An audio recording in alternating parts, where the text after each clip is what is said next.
Hello friends, मैं Manish sir एक बार फिर आपके सामने आपके अपने YouTube channel M with Manish sir पर एक नए विषय के साथ। तो आज का हमारा विषय है क्रिया और उसके भेद। आज मैं आपको क्रिया पहचानने का सबसे आसान ट्रिक बताऊंगा, जिससे आप चुटकियों में क्रिया पहचान लेंगे कि ये अकर्मक क्रिया है या सकर्मक क्रिया है। तो चलिए शुरू करते हैं आज का अपना विषय क्रिया और उसके भेद। तो सबसे पहले ये जानते हैं कि क्रिया की परिभाषा क्या है। जिन शब्दों से किसी कार्य के होने की जानकारी मिले उसे क्रिया कहते हैं।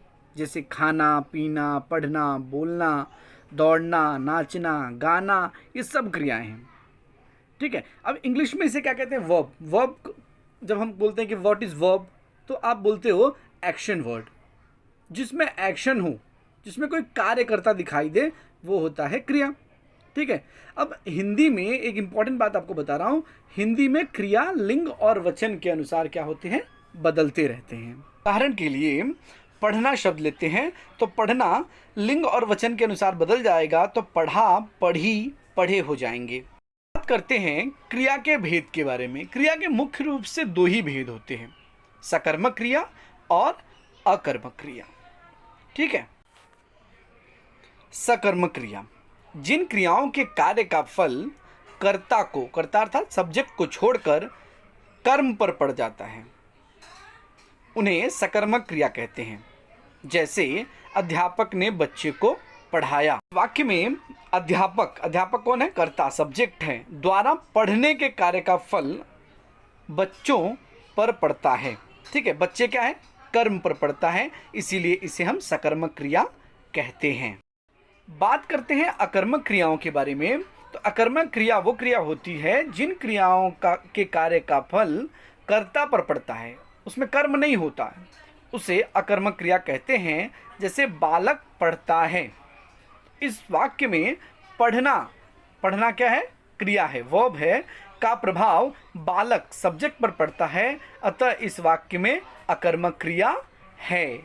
ये हमने परिभाषा और उदाहरण के आधार पर समझा। अब हम ट्रिक के माध्यम से इसी विषय को समझते हैं। सबसे आसान ट्रिक है, देखिए। सकर्मक और अकर्मक ये दो शब्द हैं। इसमें मैंने स और अ शब्द को रेड कलर कर दिया है। देखो, स मतलब होता है साथ और अ मतलब होता है नहीं। तो सकर्मक का अर्थ होता है कर्म के साथ और अकर्मक का अर्थ होता है कर्म के साथ नहीं, कर्म के बिना। इसीलिए क्रिया को समझना बहुत आसान हो जाएगा। जहां पर कर्म होगा वहां पर सकर्मक, और जहां पर कर्म नहीं होगा वहां पर अकर्मक। पिछली कक्षाओं में आपने कारक तो जरूर पढ़ा होगा। कर्ता ने कर्म को, थोड़ा बहुत याद होगा, कर्म को। ठीक है। तो कर्म के बाद किसी भी वाक्य में अगर आप देखेंगे, पहचानने का एकदम आसान तरीका है, बिल्कुल आसान तरीका है कि जो सब्जेक्ट के बाद जो ऑब्जेक्ट आता है, जो कर्म आता है, उस कर्म के बाद उसमें को जरूर छिपा रहता है। वो आप आसानी से पहचान सकते हैं। अब यहाँ पर उदाहरण देखते हैं। लखन सेब खाता है, तो लखन सेब ऑब्जेक्ट मिल गया, को खाता है, मैंने बोला को वहाँ पर छिपा रहेगा। कर्ता और क्रिया के बीच में जो शब्द होगा उसके साथ को छिपा होगा। ठीक है। अब देखिए दूसरा, राहुल ने खिलौना तोड़ा, राहुल ने खिलौने को तोड़ा। उसके बाद कुत्ता भौंकता है। अब यहाँ पर को आ सकता है क्या? को की पॉसिबिलिटी है? पॉसिबिलिटी नहीं है, को नहीं आ सकता है। हम रात भर को तो हो नहीं सकता।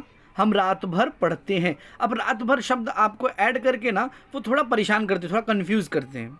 तो आपको ट्राई करना है कि को शब्द कहाँ पर ऐड होगा, कहाँ पर नहीं होगा। जहाँ पर को शब्द ऐड हो जाता है, छिपा हुआ मिल जाता है, वो हो जाता है सकर्मक, और जहाँ नहीं मिलता वो हो जाता है अकर्मक। इसे एक बार फिर समझाता हूं मैं आपको, ध्यान से समझिएगा, एकदम ध्यान से समझिएगा कि सकर्मक का मतलब होता है कर्म के साथ और अकर्मक का होता है कर्म के बिना। तो जैसे सब्जेक्ट और ऑब्जेक्ट। ठीक है। अब कर्म के बाद पहचानना क्या है? को शब्द होना बहुत जरूरी है। जैसे एक उदाहरण के माध्यम समझते हैं कि कुत्ता हड्डी को चबाता है या कुत्ता हड्डी चबाता है। तो हड्डी शब्द के बाद क्या आ जाता है? अपने आप को। हड्डी को क्या करता है? कुत्ता चबाता है। तो ये सकर्मक क्रिया हो गई। और अगर उसमें कर्म नहीं आएगा तो क्या हो जाएगा? अकर्मक क्रिया। अब मैं जानता हूं आप लोग को समझ में आ गया है। कुछ उदाहरण को हम लोग देखते हैं और मुझे उम्मीद है कि आप लोग उत्तर देंगे, तो मैं कुछ सेकंड के लिए रुकूंगा, तो आपको तुरंत उत्तर देना है। जैसे मोहित घूम रहा है, यहां पर को शब्द कहीं मिलेगा क्या? मोहित को घूम रहा है नहीं है, तो ये अकर्मक होगा या सकर्मक होगा? ये अकर्मक क्रिया वाला शब्द वाक्य हो। अब दूसरा वाक्य देखते हैं, गाय ने दूध दिया। अब इसमें क्या है? अकर्मक है या सकर्मक है? को शब्द है क्या? गाय ने दूध को दिया, ठीक है, तो ये क्या हो जाएगा? सकर्मक हो जाएगा। उसके बाद जंगली भेड़िया भाग गया। जंगली भेड़िया, भाग को गया हो सकता है क्या? जंगली भेड़िया को भाग गया, ऐसा हो सकता है? नहीं हो सकता ना, तो ये क्या हो जाएगा? अकर्मक क्रिया। चौथा देखते हैं, राधा कृष्ण की मूर्ति बनाती है। राधा कृष्ण की मूर्ति बनाती है, ये क्या हो जाएगा? अकर्मक कि सकर्मक? ये हो जाएगा सकर्मक। धोनी क्रिकेट खेलता है। अब धोनी क्रिकेट खेलता है, इसमें कर्म क्या है? क्रिकेट को खेलता है, को आ गया, छिपा है हल्का सा, तो सकर्मक। सीता तेज गाती है। सीता तेज को गाती हो सकता है क्या? नहीं हो सकता है, तो क्या हो जाएगा? ये अकर्मक। विजय बाजार साइकिल से जाएगा। विजय कहाँ जाएगा? बाजार को, तो को शब्द आया तो क्या हो जाएगा? आप लोग बताइए, मैं नहीं बता रहा हूं अभी। पापा दिन भर काम करते हैं, तो पापा दिन भर काम को करते हैं, ये भी आप ही बताइए। सीता जल्दी जल्दी खाती है। सीता कैसे खाती है? जल्दी जल्दी खाती है। यहाँ पर को के चांसेस है क्या? है तो बताइए, नहीं है तो भी बताइए। कुत्ता हड्डी चबाता है। कुत्ता हड्डी को चबाता है। तो मुझे उम्मीद है कि आप लोगों ने सारे जो उदाहरण के प्रश्न दिए हुए हैं वो सब सही किए होंगे। और अगर आपको कोई शंका है, कोई परेशानी है, तो आप लोग ज़रूर मुझे मेरे नंबर पर मैसेज कर सकते हैं। मेरा नंबर बहुत सारे स्टार्टिंग में जो प्लेलिस्ट है उसमें है, उसमें मुझे व्हाट्सअप कर सकते हैं। आप यहाँ पर भी कमेंट कर सकते हैं, मेरे चैनल पर कमेंट कर सकते हैं। वीडियो को आप लाइक कर दीजिए, सब्सक्राइब करिए, और अगर किसी और को आप शेयर करना चाहते तो शेयर ज़रूर करिए, क्योंकि मैं पूरा ग्रामर पार्ट लेकर आने वाला हूँ। और अगर आपके कुछ सुझाव हैं, अगर आपको लगता है कि ग्रामर का ये पार्ट या वो पार्ट लेना चाहिए, तो मैं ज़रूर ग्रामर के उस भाग का अगला वीडियो बनाऊँगा।